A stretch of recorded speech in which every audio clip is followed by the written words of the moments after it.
आज का ये दिन जो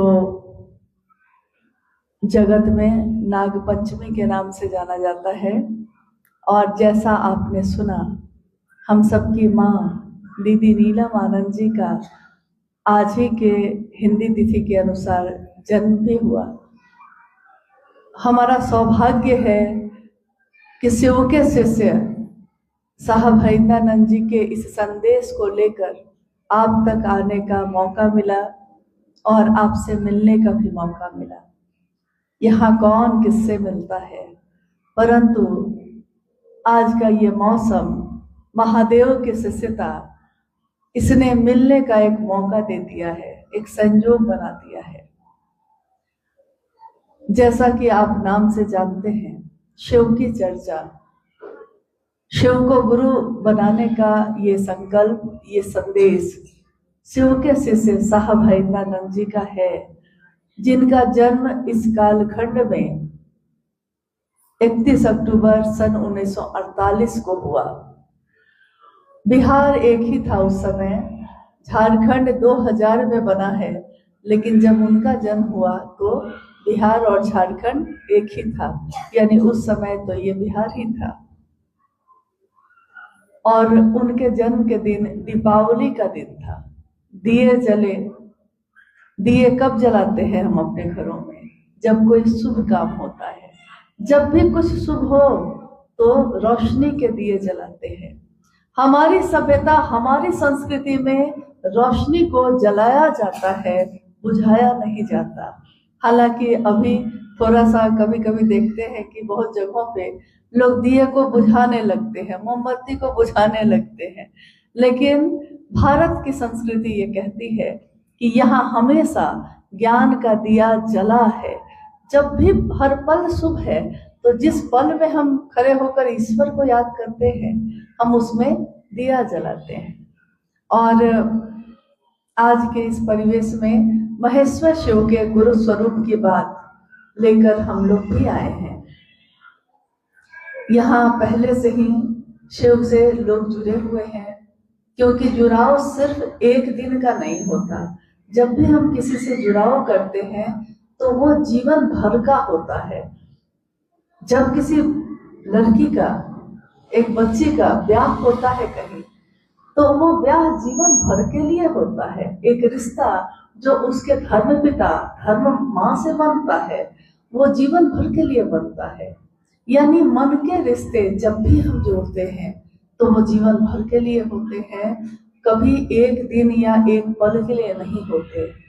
जब उस भगवान शिव को, जिनके अनेक स्वरूप जगत में पूजित हैं, महादेव के अनेक स्वरूपों में कुछ ऐसे नाम हैं जो जगत में बहुत प्रसिद्ध हैं, जैसे जिसकी पूजा हम आप करते आए हैं।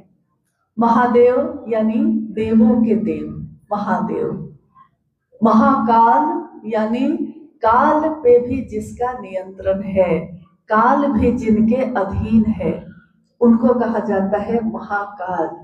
महामृत्युंजय, जब हम जीवन में कहीं हारते हैं या कभी कोई ज्योतिष या कोई कर्मकांड ऐसा होता है जिसमें बताया जाता है कि अगर कहीं बस नहीं चल रहा है तो महामृत्युंजय जप करिए। सुना है आपने महामृत्युंजय जप? ओम त्र्यंबकम यजामहे, यानी महामृत्युंजय किसका स्वरूप है? ये भी महादेव का ही स्वरूप है। और इसमें वो जीवन और मृत्यु के चक्र से हमको आपको मुक्त करते हैं। इसलिए रुद्राभिषेक के द्वारा और मंत्र के, महामृत्युंजय मंत्र के द्वारा हम शिव के उस स्वरूप की अभ्यर्थना करते हैं जो हमको इन कष्टों से, इन पीड़ाओं से मुक्त करते हैं। महादेव ही है वो, लेकिन महादेव का एक ऐसा स्वरूप, महादेव ही है अघोरियों के भी आराध्य। अघोरी जो चिता का भस्म लपेटे हैं, रुद्राक्ष की मालाओं को पहना है उन्होंने, और सड़क पे, पहाड़ पे, कहीं भी रहते हैं, महादेव की पूजा करते हैं, उनको हम अघोरी कह के जो पुकारते हैं, उनके भी आराध्य मुख्य रूप से महा और अघोरेश्वर शिव है। जब कोई शमशानी होता है, शमशान की आराधना करता है, तंत्र और मंत्र का सहारा लेता है, उसके भी सर्वोच्च शिखर पे, उसके भी इष्ट, उसके भी आराध्य महाकपालेश्वर शिव, नाम सुना होगा आपने। कहीं कहीं मंदिरों के नाम भी इन नामों से बने होते हैं। महाकपालेश्वर शिव, महामृत्युंजय शिव। उज्जैन में जाइए तो महाकाल का है मंदिर वहां। देवघर जाइए, बाबा धाम, देवघर को हम कहते हैं बाबा धाम, यानी हमारे लिए वो महादेव बाबा भी है। इतने देवी देवता हैं, 33 करोड़ से ज्यादा देवी देवता जिस देश में है, एकमात्र महादेव को हम अपने इतना निकट पाते हैं, इतना नजदीक है वो, कि हम उनको बाबा कहकर पुकारते हैं। और किसी देवी देवता को हम बाबा कहते हैं? नहीं कहते। सबके पूजा में कोई कर्मकांड है, कोई तरीका है। महादेव की पूजा में कौन सा कर्मकांड है? जल कहीं का हो, आपने भाव से अभिमंत्रित कर दिया और शिवलिंग पे चढ़ा दिया। फूल कोई भी हो, महादेव सब ग्रहण करते हैं। फल कोई हो, महादेव सब ग्रहण करते हैं। कोई चांदी का दिया जलाता है, कोई सोने का दिया जलाता है, कोई मिट्टी का, कोई गोबर से बना दिया जलाता है। महादेव के पास सब स्वीकार है, क्योंकि महादेव हर उस चीज को स्वीकार करते हैं जिसमें भाव हो। भाव के बिना कोई रिश्ता नहीं होता। कोई रिश्ता, लौकिक रिश्ता भी भाव के बिना अटूट नहीं हो सकता। पति का भाव, पत्नी का भाव, अगर इन दोनों में से किसी एक का भाव ना हो, पत्नी है वो, पूरा जीवन बिता दिया उसने, पति से प्रेम नहीं हो पाया, भाव नहीं हुआ, तो पति और पत्नी तो रहे जीवन भर, लेकिन भाव स्तर पे मन नहीं जुड़ सका। इसलिए पति नहीं जानता कि पत्नी क्या चाहती है, पत्नी नहीं जानती कि पति क्या चाहता है। माँ है, पुत्र पुत्री है, भाव अगर है तो पिता जब वृद्ध होते हैं, बुजुर्ग हो जाते हैं, तो पुत्र उनकी सेवा करता है, उनकी देखभाल परवाह करता है।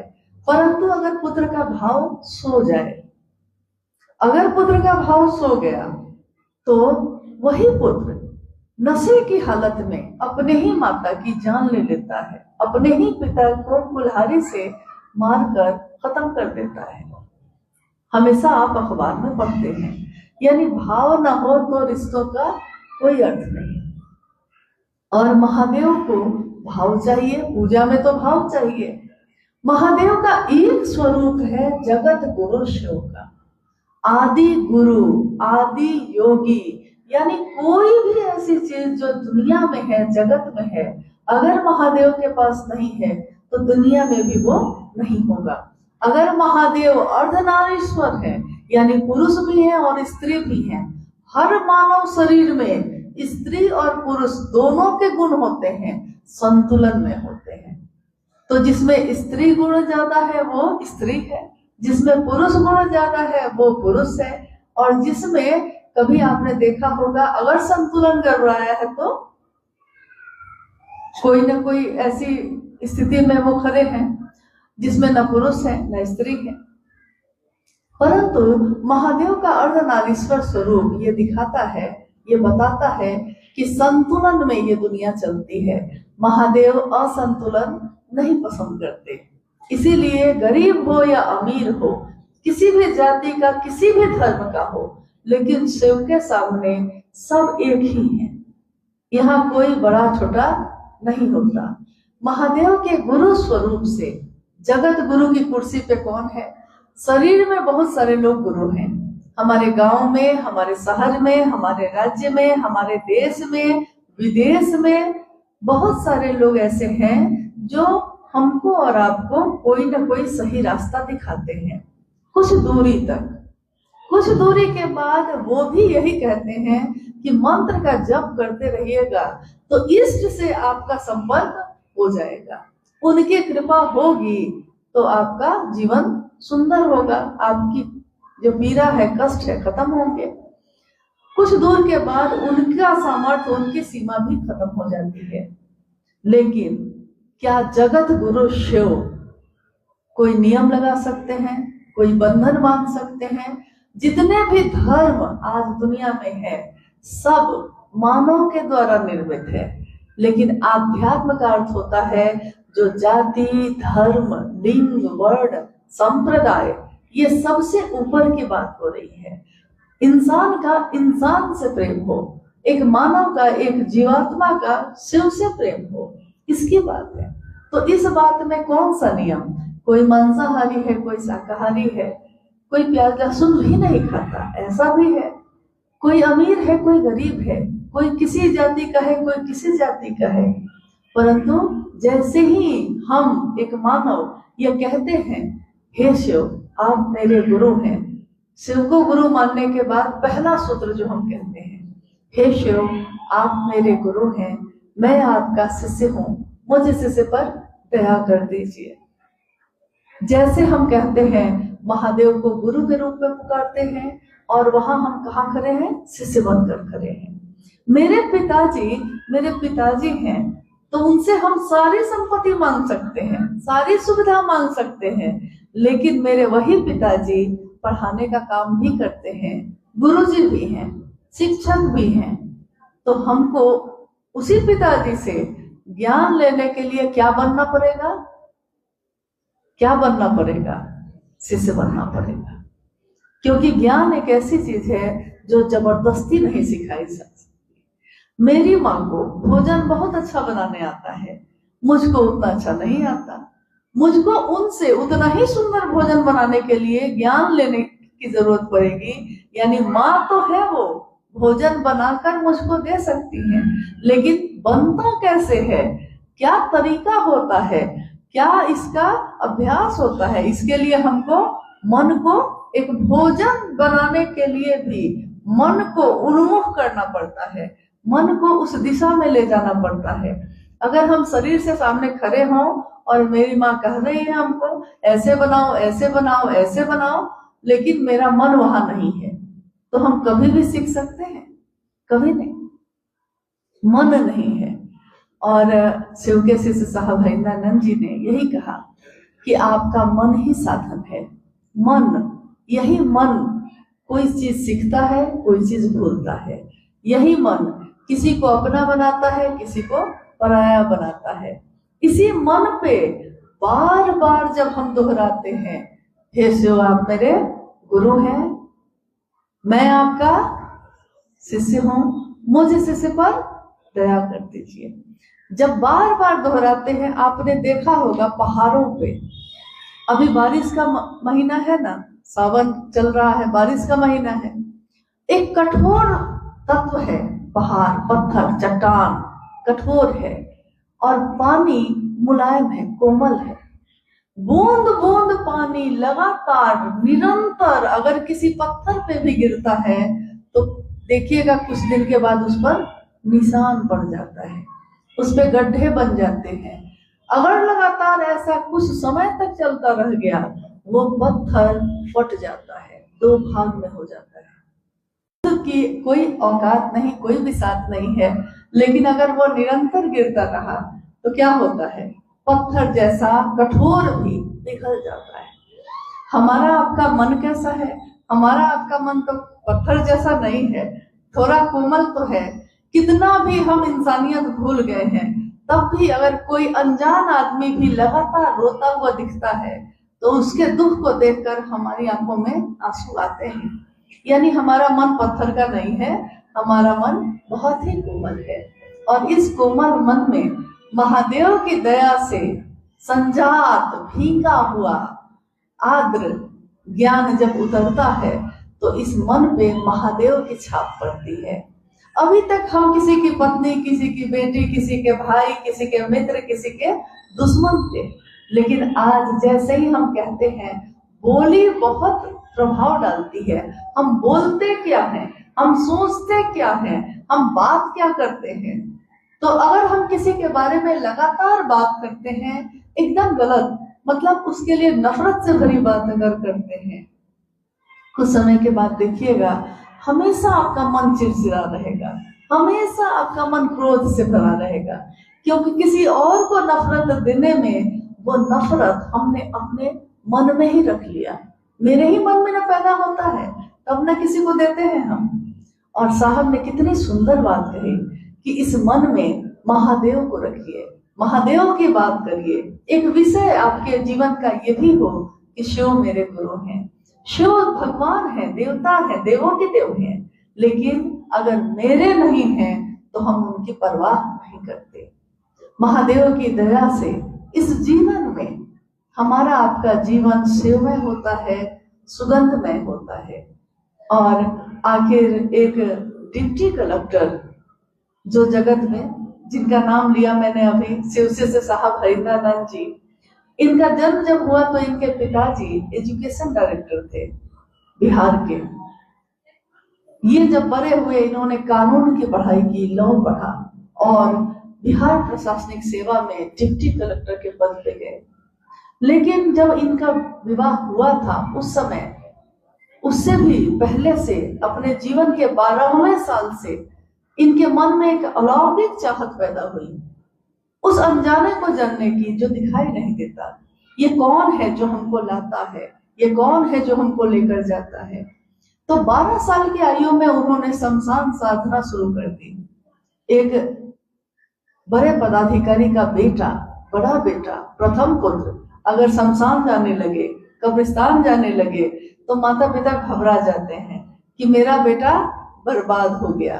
उनके पिता ने उस दिन कहा भी कि तुम महादेव महादेव करते हो, बर्बाद हो जाओगे, कुछ नहीं बन सकोगे। और साहब ने अपने पिता को कहा था, उस दिन कहा था जब वो किशोरावस्था में थे। उन्होंने कहा, पिताजी लोग क्या क्या करके बर्बाद होते हैं, मैं देखना चाहता हूँ महादेव महादेव करके मैं कितना बर्बाद होऊंगा। और महादेव महादेव करके कोई बर्बाद नहीं होता, महादेव उसको आबाद करते हैं। महादेव ही गृहस्थों के भी साकार आदर्श है। वो सिखाते हैं कि जीवन में, गृहस्थ आश्रम में सुंदरता कैसे बनाई जाती है। शिव भाव में रह के पूरा परिवार, समाज, ये पूरी दुनिया किस तरह शिव जैसा हो जाती है। महादेव किसी धर्म के नहीं, महादेव किसी जाति के नहीं, वो हर जीवात्मा के लिए है, पूरी दुनिया के लिए एक जैसे हैं। सारी चीजें बाद में बनी हैं, लेकिन महादेव तो इस सृष्टि को बनाने वाले ही हैं। तो उस महादेव से अगर हम ज्ञान लेंगे तो महादेव किसके जैसा बनाएंगे। कोई गुरु अपने शिष्य को किसके जैसा बनाता है, कोई गुरु अपने शिष्य को अपने जैसा बनाता है। अगर कोई पहलवानी सिखाता है, हम शिष्य बनकर उसके पास जाते हैं तो वो हमको क्या सिखाएगा, पहलवानी। और एक दिन वो मुझ अपने से भी ज्यादा बढ़िया पहलवान बना देता है। अभी ये संगीत बज रहा है, कभी इन्होंने संगीत बजाना सीखा होगा, बचपन से तो किसी को नहीं आता, लेकिन इन्होंने जिससे सीखा होगा, हो सकता है जिसने सिखाया होगा आज ये उससे भी अच्छा बजाते होंगे। जिससे सीखने गए थे उसने संगीत सिखाया कि नहीं, खुद से भी अच्छा सिखाया। हमारे बच्चे स्कूल में पढ़ने जाते हैं, कोई गणित के शिक्षक हैं, वो गणित का सारा ज्ञान उसमें उतार देना चाहते हैं। यानी कोई गुरु अपने शिष्य को अपने जैसा बनाता है, खुद से बेहतर। शिक्षक है, कलेक्टर बना सकते हैं, तो शिव भी अनेक रूप में है, लेकिन जब गुरु के रूप में होंगे तो वो क्या बनाएंगे, हमको शिव जैसा बनाएंगे, शिव ही बनाएंगे। शिव से भी बेहतर कुछ हो सकता है तो वो भी बना सकते हैं। मुख्य रूप ये है कि हम उनको जानते कितना है, हम उनको मानते कितना है, हमारा जुड़ाव कितना है। ज्ञान एक ऐसी चीज है जिसमें विश्वास नहीं हो तब भी चलेगा। कोई जरूरी नहीं है कि आप भाव के साथ आइए, आप विश्वास के साथ आइए। बिना विश्वास के एक बच्चा स्कूल जाता है, उसको अपने शिक्षक से कोई प्रेम नहीं है, लेकिन अगर स्कूल जाता रहा तो शिक्षक ज्ञान दे देते हैं। बिना विश्वास के भी अगर महादेव को गुरु मानता है कोई, महादेव उसको अपना शिष्य बनाते हैं और उसमें शिव का भाव जगाते हैं।